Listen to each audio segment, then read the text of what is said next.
Part 1, the first spark.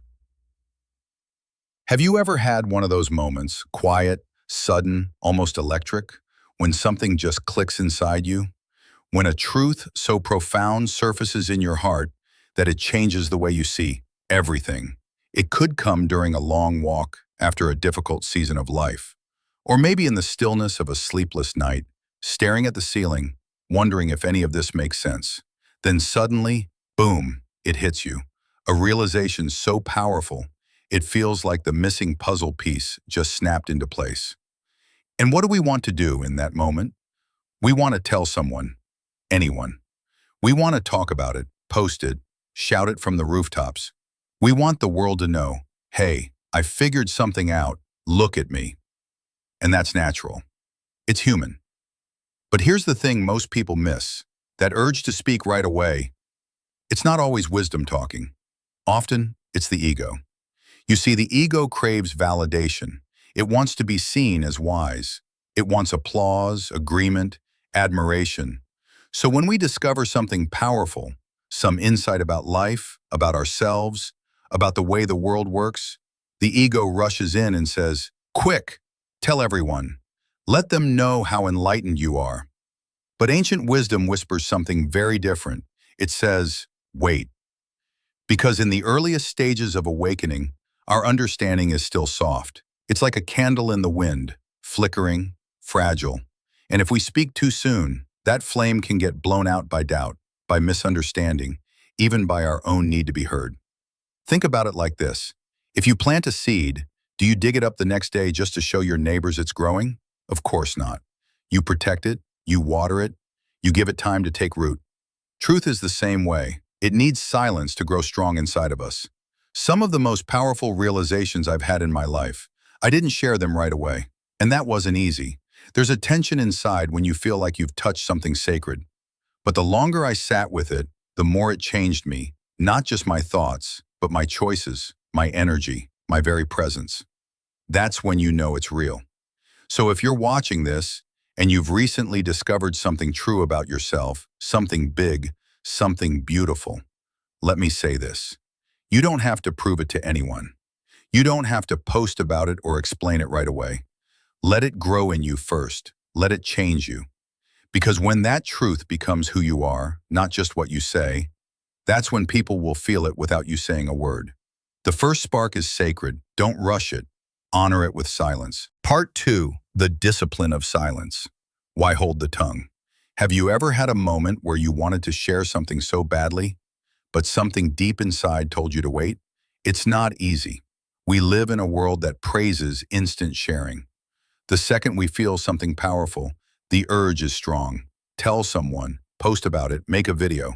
We're told that if we've learned something valuable, we should speak up. Share the wisdom, help others, right?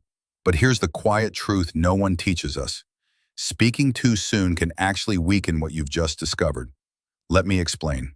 When we come across a truth, one of those real, life-altering truths, it's fragile at first. It's like a newborn flame or a seed freshly planted in the soil. It's there, yes, but it's not yet strong enough to stand against the wind. And when we talk about it too early, before it's had time to settle in our bones, we risk exposing it to criticism, confusion, or even our own second-guessing. Think about a time when you shared something that felt sacred to you, a dream, a belief, a realization, and the person you shared it with just didn't get it. Maybe they shrugged it off, or even worse, they laughed. And suddenly that beautiful moment you had starts to feel smaller. Doubt creeps in, the light dims. That's what happens when we speak before the insight is ready. Ancient wisdom has always honored silence, not as a form of repression, but as a form of protection. Truth is not meant to be exposed to the elements right away. It needs shelter. It needs time to grow roots inside of us, to become not just something we believe, but something we live. Let me put it another way. Imagine you plant a seed. Would you dig it up every morning to check if it's growing? Of course not. You water it.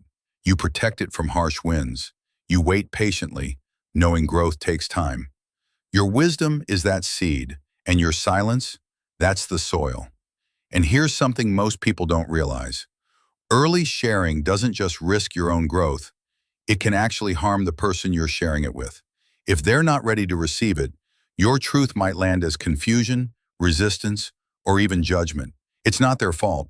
It's just that wisdom needs the right timing, the right soil. And when we force it, we don't just lose our own clarity, we might also plant seeds in soil that will never let them grow. I've learned this the hard way. There were moments in my life when I thought I had finally figured something out.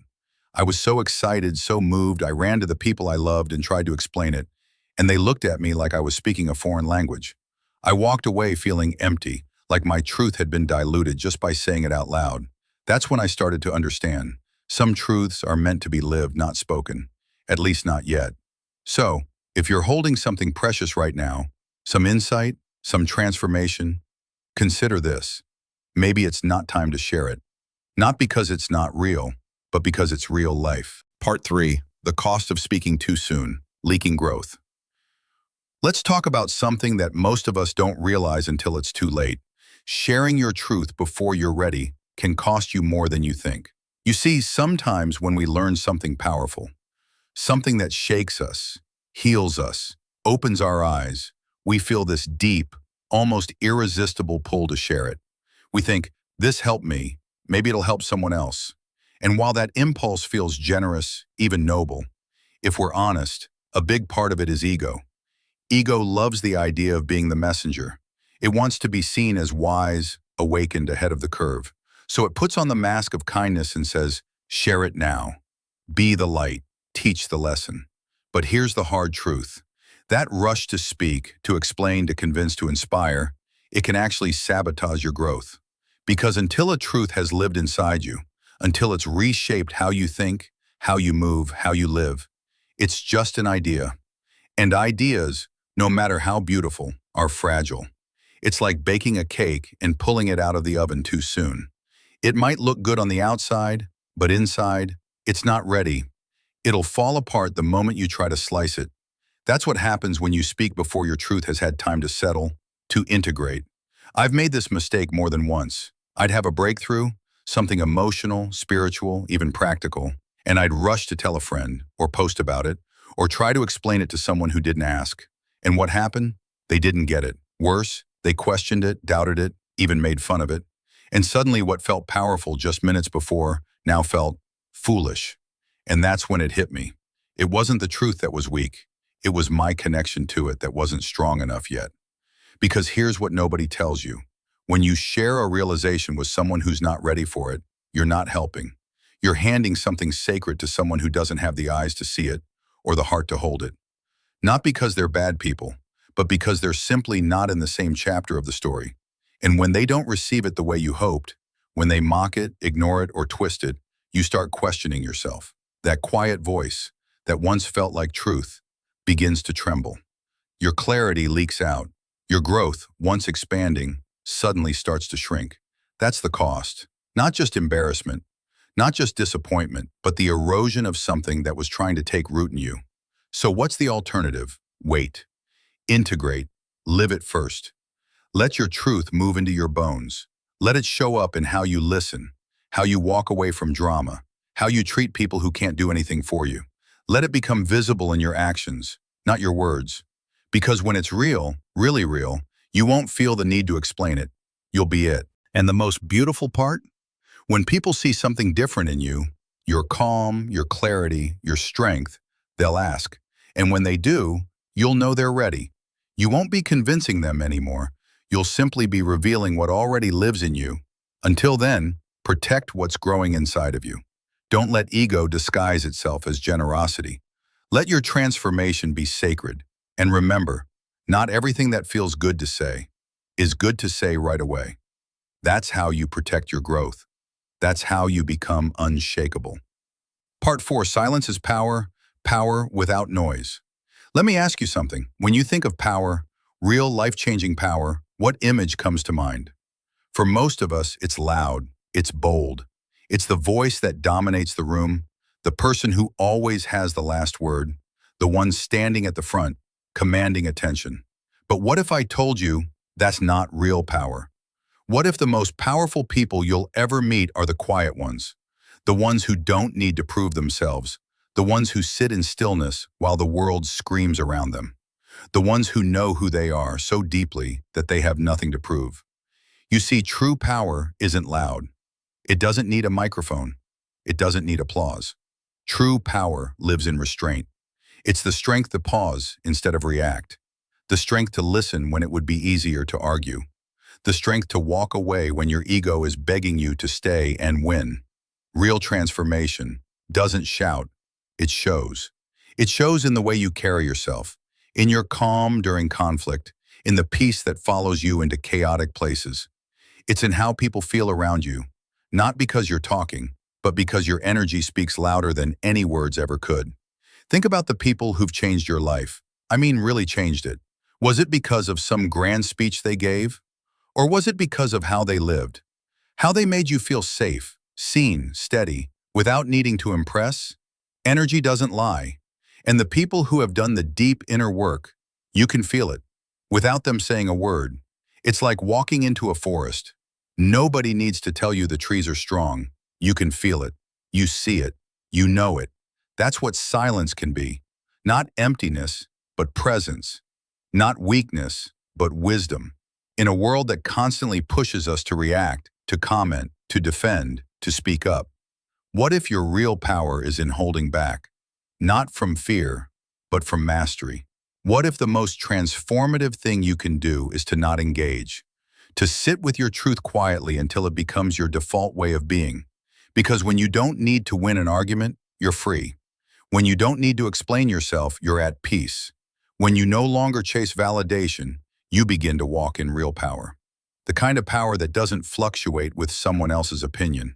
The kind of power that doesn't need permission to exist. And here's the most surprising part. The more still you become, the more impact you make. Not because you're louder, but because people feel the shift in you. Your presence becomes magnetic. Your silence becomes curious. People lean in when you do speak, because they've felt the gravity of your stillness.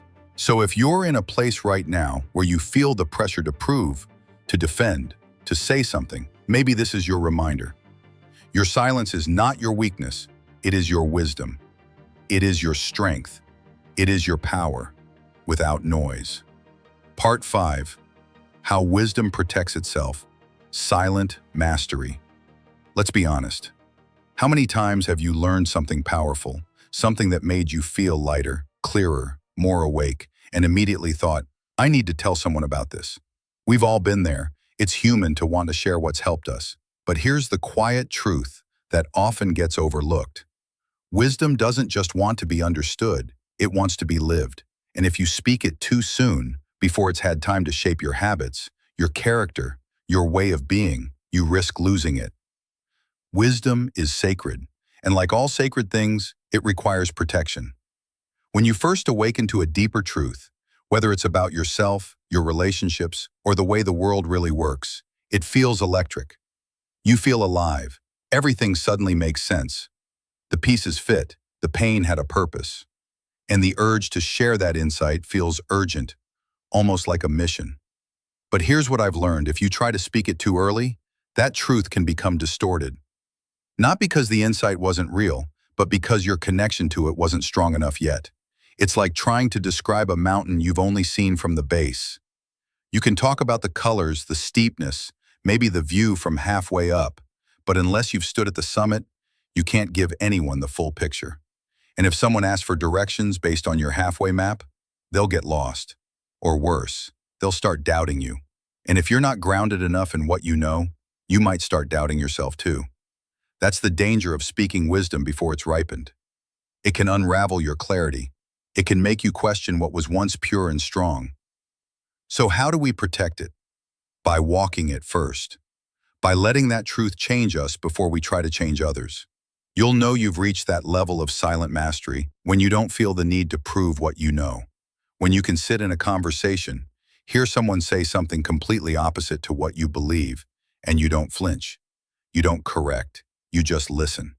Not out of apathy, but out of deep understanding that truth doesn't always need defending. Sometimes it just needs embodying. Think about the most grounded people you've met. They don't talk in riddles. They don't flaunt their knowledge. They live it. In how they move, how they handle conflict, how they treat people, especially the ones no one else notices. And you can feel it, you sense their strength, even in silence. That's wisdom protecting itself. That's power you don't have to announce. So the next time you feel a breakthrough rising inside you, take a breath, ask yourself, have I lived this yet? Or am I still learning it? Because if you're still in the process, that's okay. Let it keep working on you. Let it shape you in silence. Let it become real, not just in your words, but in your walk. Because the world doesn't need more people who talk about awakening. It needs more people who live it. Part 6. Teach through example. Living the truth. You know what's more powerful than giving advice? Becoming the advice. Let that sink in for a second. In a world full of talking, preaching, explaining, and convincing, the people who truly make a difference are the ones who don't need to say much at all. Their lives speak for them. And here's the truth. Those who are meant to learn from you, they will. But not because you told them what to do, not because you gave them a speech. They'll learn because something about your energy quietly nudged something inside them awake. Have you ever met someone who just felt grounded? They didn't brag, they didn't try to impress you, but somehow you felt their peace, their clarity, their depth, and it made you pause, made you think, made you wonder what they've been through to arrive there. That's what it means to teach through example. You don't have to convince anyone you've grown. If your growth is real, people will feel it. They might not say anything right away, but your stillness, your ability to be calm in the middle of chaos, to show kindness without needing credit, to walk away without bitterness, that is what sparks change in others. It's not about trying to wake people up. It's about staying awake yourself. And when you do, your presence becomes a mirror. People begin to see their own reflection in how you carry yourself. Here's the thing, though, it takes patience. Most of us want immediate impact. We want to see the results. We want to know that our truth is being received. But transformation doesn't work like that. It doesn't respond to force. It responds to resonance. It's like music. When someone plays a note on a piano, the strings in another piano nearby might start to vibrate, even if no one touches them. That's resonance. And that's how truth moves. Quietly, naturally, soul to soul. So instead of preaching to people who aren't ready, live so honestly, so clearly, that your life invites curiosity. Let your peace disturb their chaos, not through confrontation, but through presence. That kind of presence makes people think, what is it about them? How do they stay calm in situations that would break me? What have they found that I haven't yet? That's when they'll come to you. Not to argue, not to test you, but to learn. And here's the beautiful part. When someone asks from that place of openness, they're finally ready to receive, not your words, but your wisdom. So if you've been walking this path quietly, steadily, wondering if it even matters, let this be your reminder. It absolutely does. Because the most powerful teachers aren't the ones who talk the most. They're the ones who live the most truthfully. Keep going, keep showing up, keep living your truth, not because it's loud, but because it's real. The people meant to hear it will feel it. Part 7. Pain, ego, and misunderstanding. The danger of oversharing. Let me ask you something. Have you ever had a breakthrough, something deep, personal, life-changing, and you couldn't wait to share it with someone you loved? You were probably thinking, this helped me. Maybe it'll help them too. But instead of being inspired, they pushed back. They rolled their eyes. They changed the subject. Or worse, they made you feel like you were the one who didn't understand. And that hurts, right? It's confusing. Because you weren't trying to be superior, you were just excited. You were hopeful. But here's something I wish someone had told me years ago. Truth feels like a gift to the one who finds it. But to someone who isn't ready for it, it can feel like an attack. You see, truth has this strange way of exposing what we'd rather keep hidden. It shines a light in the corners where others still want to stay in the dark. And if they're not prepared to see it, they won't thank you for bringing the light. They'll flinch. They'll resist. They might even fight back. And it's not because you're wrong. It's because they're not ready. This is where many of us fall into a trap. The ego convinces us that it's our duty to awaken everyone. It whispers, you found the truth, now save them. But that's not love. That's control. That's pride dressed as purpose. Because trying to wake someone up before they're ready is like dragging them out of a warm bed and throwing them into cold air. They don't feel grateful. They feel attacked. And in doing so, you don't just risk losing their trust. You risk losing your own stability. I've made this mistake myself. I've tried to explain things I hadn't fully lived. I've pushed people to see what they weren't prepared to see. And the backlash didn't just hurt, it shook me. It made me question everything. It made me doubt the very insight that once felt so clear. That's when I learned spiritual urgency is not spiritual maturity. Real growth means recognizing that not everyone walks the same path or walks it at the same pace. And that's okay. It's not your job to convince anyone. It's not your job to force understanding. Your only job is to live your truth with integrity.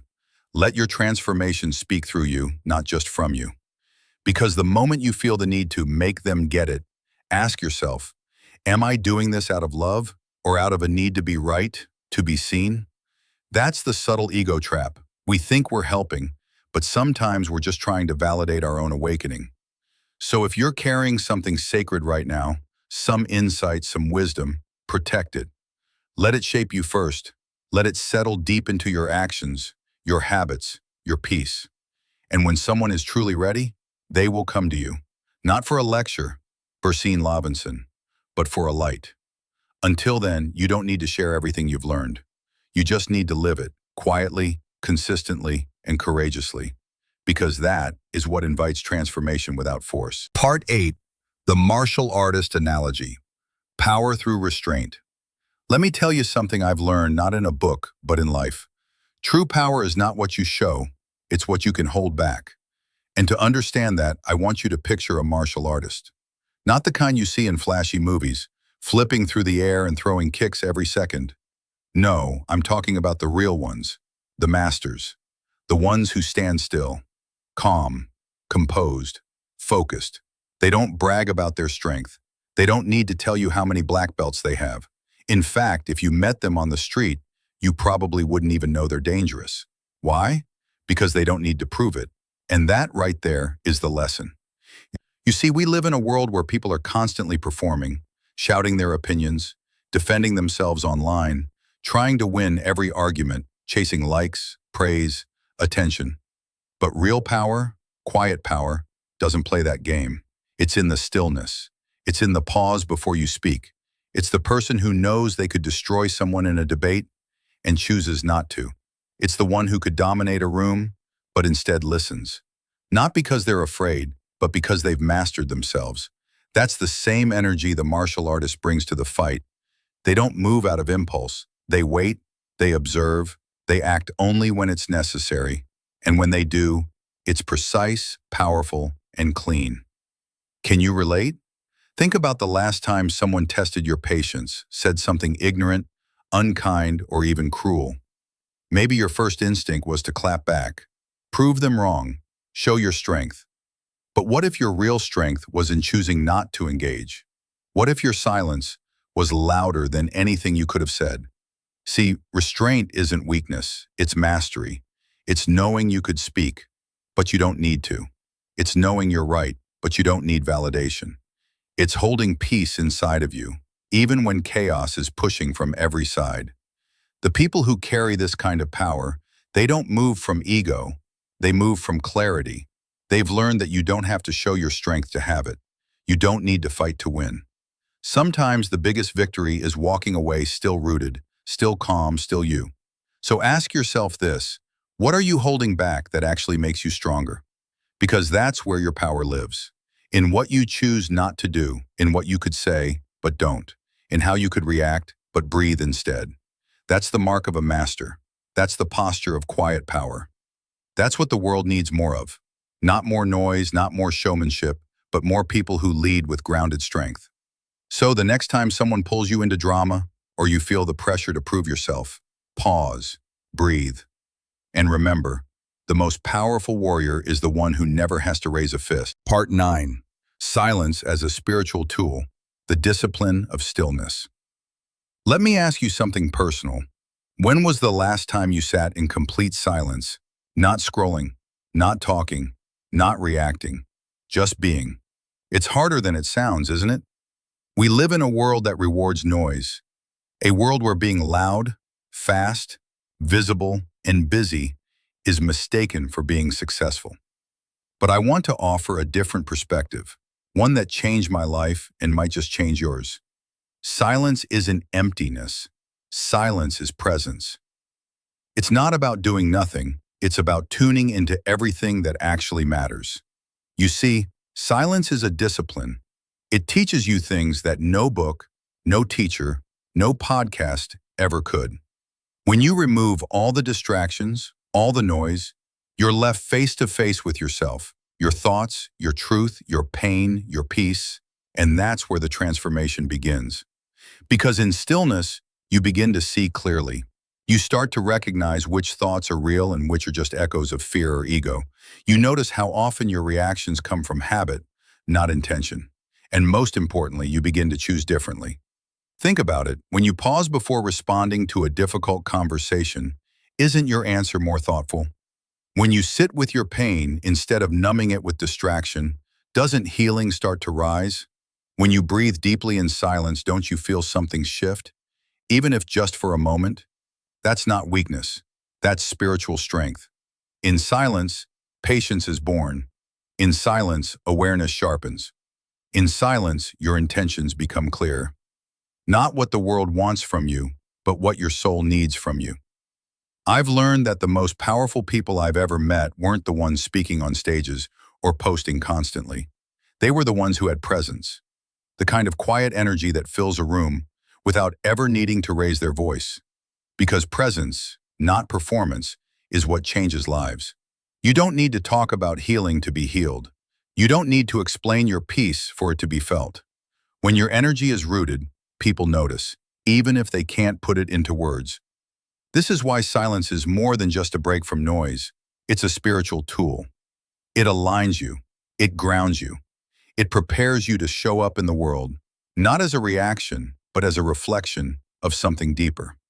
So if life feels overwhelming, if your mind is scattered, if your soul feels pulled in 100 directions, try stillness.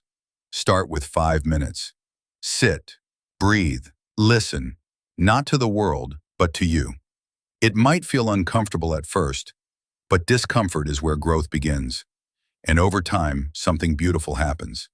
You stop chasing clarity and start becoming it. Because in silence, the answers you were begging the world to give you, they rise from within. Conclusion. Let silence be your teacher. So here we are. After everything we've walked through together, truth, restraint, power, presence, there's one final truth I want to leave you with. Let silence be your teacher. Because the greatest transformations, they don't happen when you explain yourself. They don't come in arguments, debates, or declarations. They happen in stillness, in the quiet spaces where no one is watching, where there's no applause and no expectation. That's where you change, not to be seen, but to be free. I know how tempting it is to speak when you've just had a breakthrough, to rush out and share the clarity you've earned. But the most powerful words are the ones that don't need validation. They come not from urgency, but from certainty. Speak only when your words are unshakable, when they no longer need to be defended, when they are not born from ego, but from deep knowing, when you've already lived the truth so deeply that saying it out loud becomes just a quiet ripple of what's already obvious in how you carry yourself. That's when your words will matter. That's when they'll land. Because people won't just hear what you say, they'll feel who you are. You don't have to rush to be understood. You don't have to beg the world to see you. You are not here to perform. You are here to become. And if you ever wonder whether your growth is real, look at your life. Not your posts, not your likes, but your presence, your peace, the way you show up when no one is watching. Let your life be the proof. Let your patience be your message. Let your choices be your clarity. Let your silence carry your power. Because in a noisy world, stillness is strength, discipline is love, and silence, when chosen with intention, is not absence, it is mastery. So when the next truth arrives, hold it, live it, protect it. And when the time is right, You won't need to shout it. You'll be it. If this message resonated with you, share it with someone who needs to hear this. Comment below, what's one painful moment that helped you grow? If this touched you, subscribe. Let's keep walking together.